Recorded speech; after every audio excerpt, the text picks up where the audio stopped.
ઉપર નજર કરીએ તો અમદાવાદમાં થયેલ વિસ્મય શાહી ટંડનનો જે મામલો છે તે મામલામાં અત્યારે મહત્વપૂર્ણ સમાચાર પ્રાપ્ત થઈ રહ્યા છે।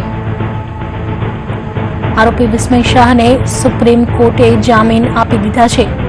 વિસ્મય શાહના વકીલ તરીકે કપિલ સિબ્બલે હાજરી આપી હતી અને વિસ્મય શાહને જામીન આપી દેવામાં આવ્યા છે। કોર્ટમાં આજે વિસ્મયની જામીન અરજીને લઈ સુનાવણી હાથ ધરવામાં આવી હતી, જેમાં સુપ્રીમ કોર્ટે તેના જામીન મંજૂર રાખ્યા છે। લોઅર કોર્ટે વિસ્મય શાહને 5 વર્ષની સજા ફટકારી છે। અત્યારે જે સમાચાર મળી રહ્યા છે, હિટ એન્ડ રનના મામલામાં જામીન ન મળે તે માટે જે મૃતક યુવાનો છે તેમના પરિવારોએ સુપ્રીમ કોર્ટમાં કેવિયેટ કરી હતી। જો કે સુપ્રીમ કોર્ટે તેના જામીન મંજૂર રાખ્યા છે। વિસ્મય શાહના વકીલ તરીકે કપિલ સિબ્બલ હાજર રહ્યા હતા।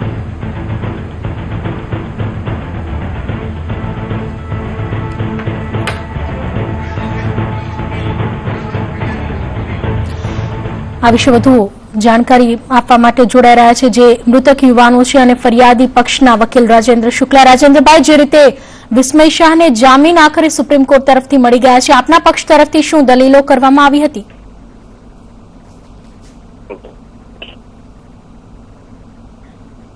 રાજેન્દ્રભાઈ, જે રીતે વિસ્મય શાહને સુપ્રીમ કોર્ટે આજે જામીન મંજૂર કર્યા છે તેને આપ કેવી રીતે જુઓ છો અને આપના તરફથી શું દલીલો કરવામાં આવી હતી? વિસ્મય શાહ તરફથી સુપ્રીમ કોર્ટમાં જામીન અરજી માટે કપિલ સિબ્બલ હાજર રહ્યા હતા। બહુ સિનિયર કાઉન્સિલ છે અને સિનિયર એડવોકેટ છે। એમના તરફથી એવી રજૂઆત થઈ હતી કે ઝડપથી ટ્રાયલ ચલાવવામાં અમે સહકાર આપીશું અને આ ભાઈની ઉંમર ઓછી છે અને નામદાર હાઈકોર્ટ તરફથી પણ રજૂઆત હતી। અમારા તરફથી વિરોધ કરવામાં આવેલો મિસ્ટર સંજય હેગડે અને અમારા તરફથી કે જેવી રીતે ફરિયાદીની ઉંમર ઓછી છે સમજતા નહીં કે બંને જે પીડિતો છે પણ નાની ઉંમરના હતા અને વિસ્મય શાહે હંમેશા બધાના ટેમ્પર કરાય, મતલબ પક્ષકારોને તોડી નાખે અત્યાર સુધી એટલે જામીન ના આપવા જોઈએ, પણ છતાં એવું કહેવામાં આવ્યું કે સીબીઆઈ ટ્રાયલ કરવામાં આવશે, શરતોનો ભંગ કરે તો એને જામીન રદ કરવામાં આવશે। એ શરતોના આધીન જામીન આપવામાં આવે છે। કઈ કઈ શરતોને આધીન વિસ્મય શાહને જામીન આપવામાં આવ્યા છે?